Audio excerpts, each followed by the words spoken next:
Did Kemba go through practice today? Nope. He's today was a hard lift, and then he shot at the end, and then he'll go through. We'll take a day off tomorrow from practice, and then he'll go through much more on Wednesday.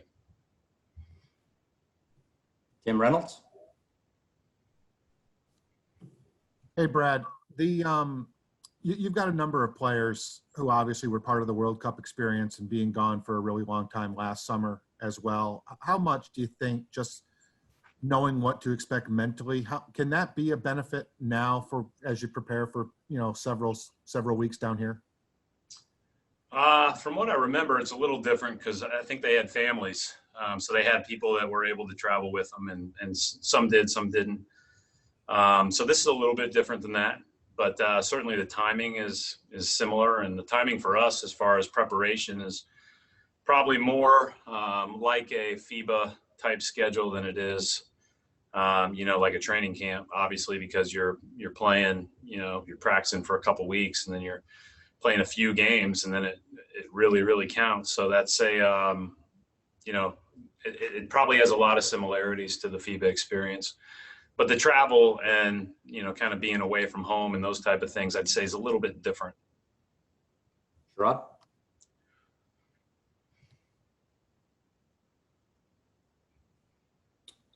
Sherrod? There you go. Can you hear me now, Coach? Yep. Okay.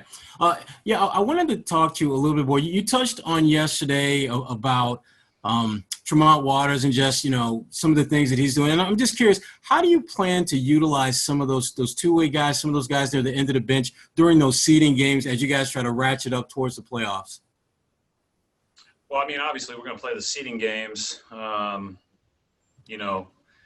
We'll prioritize being our very best and peaking at the right time. We hope every team is probably that way.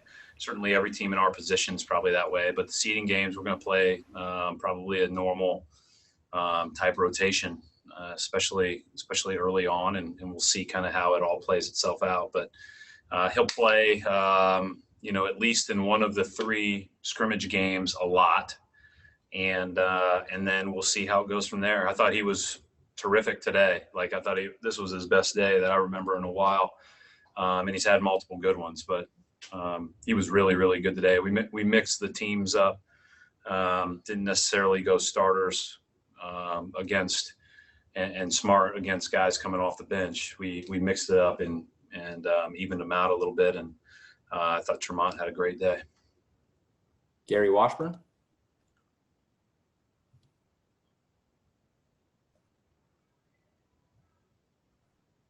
Gary? All right. Going to go Dan Wojcik. Hey, Brad. Kind of along those lines, like you just mentioned with the seeding games, how much with home court advantage not available to teams, how do you think teams will handle the standings and matchups? And do you think there will be a lot of jockeying for that? Or do you think that the circumstances being what they are, that it's best just to go play because no one's played for months? Me personally, you're always preparing to play the next game and win the next game, and that's it. Then you fall where you fall, and then you play. The playoffs, obviously, the home court advantage is something that usually would take on greater importance because because obviously of the impact of crowds. But I still think the goal is to be peaking. The goal is to be playing well. The goal is to be playing good basketball. And I don't think you can just turn that on, at least in my experience. We haven't been able to just turn that on all of a sudden. We have to be building towards that. So our focus will be on, Dan, the first seeding game against Milwaukee. We've got to prepare really well and play as well as we can. I like playing Milwaukee first because they challenge you in so many different ways. I think when you think about their defense being as elite as it is and their offense being as fast and spread out as it is, we're gonna find out a lot about ourselves on July 31st. Adam Himmelsbach.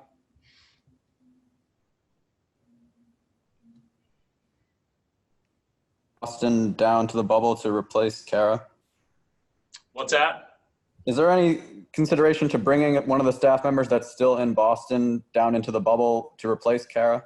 Yeah, Brandon Bailey will be here whenever they allow him to come.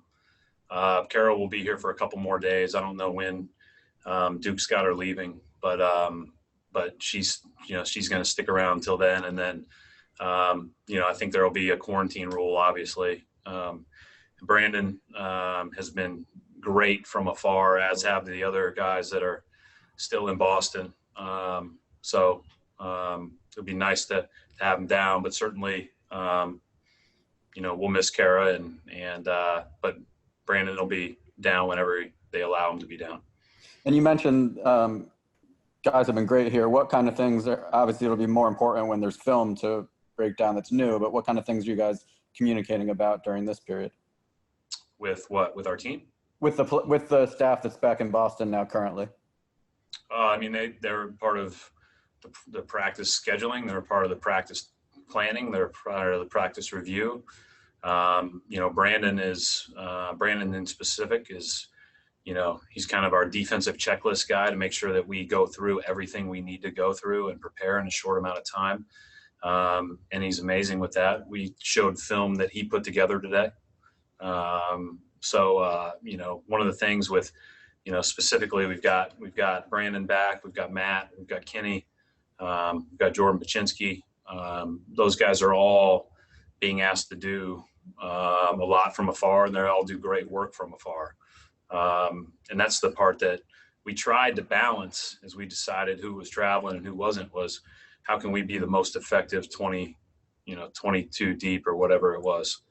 So I'm really appreciative of all those guys staying flexible. Jay King.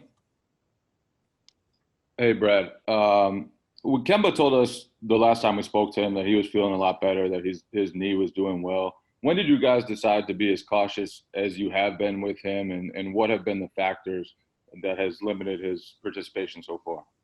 Yeah, he had a little bit of discomfort after a couple of the individual workouts. I don't know if that was after he talked to you or before he talked to you. He certainly, I think, feels better than he did even in March.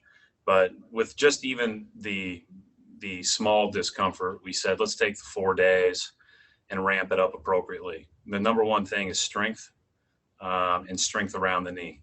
And so hard to do that with the 4 days we just had. I didn't think we had a great practice today, in large part because, we went really hard yesterday, and we went at least semi-hard today. And so I thought that it was, it makes a lot of sense to then start to ramp him up, as we start up again on Wednesday. But, like I said earlier, that may mean he's a little bit behind when we start scrimmage play and when we start seeding games play from his normal minutes. But, his health is the most important thing. And, and it's not just for this particular period, it's for the long run, and strength around the knee is important.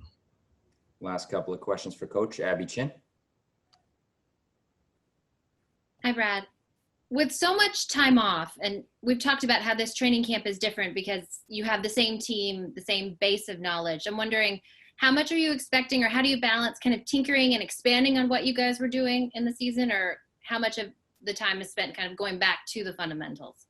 Yeah, every team is balancing that. I mean, the fundamentals are, you got to do it anyways. But as far as like running your system, I think we're obviously been able to pick up right where we left off with, knowing our calls and knowing what we run and what we're trying to accomplish with this particular group. And we thought that we had a lot of good things going on both ends of the court with this group. And statistically, that would be backed up. But I think what they also does is it gives you an opportunity to hopefully, after you review and get yourself back into the swing of things, add a few things on both ends as you get ready to play games. So, we'll be doing that, but you do that anyways. Like, we didn't have in everything we were going to have in on March 11th because you want to save some things for April. So it's probably not too dissimilar. What it does is we've had more time to review and more time to think about it and really analyze our team. The one thing we still haven't had a great chance to do is analyze our team in full. And so, I'm hopeful that we can, Kemba can rejoin us Wednesday as far as a lot more in practice, and we can really get a good look at ourselves. Last question for Coach Gary Washburn. Hey, Brad, can you hear me now? Yeah, hi Gary.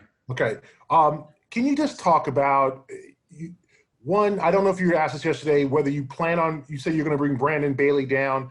Or you plan on replacing Kara after the season, that spot? And then secondly, the dynamic of having a woman on your staff for a year, what was different about it? What did it become just very normal? Obviously, Kara knows what she's doing. She's a pro. But just for the first time in maybe your career, having a full-time woman on the staff, what was that like? Well, first of all, let me just say, like, Kara's impact was tremendous. Allison's impact has been tremendous, not only on our basketball, but our whole organization. I think that, Kara made it very clear when she came, and I thought it was like she said, I want to make sure that, I'm coaching, right? I want to be a coach. I don't want to necessarily be boxed in by, whether you're a man or a woman coach. I am a coach. And that was, obviously our intent anyways. And she was terrific.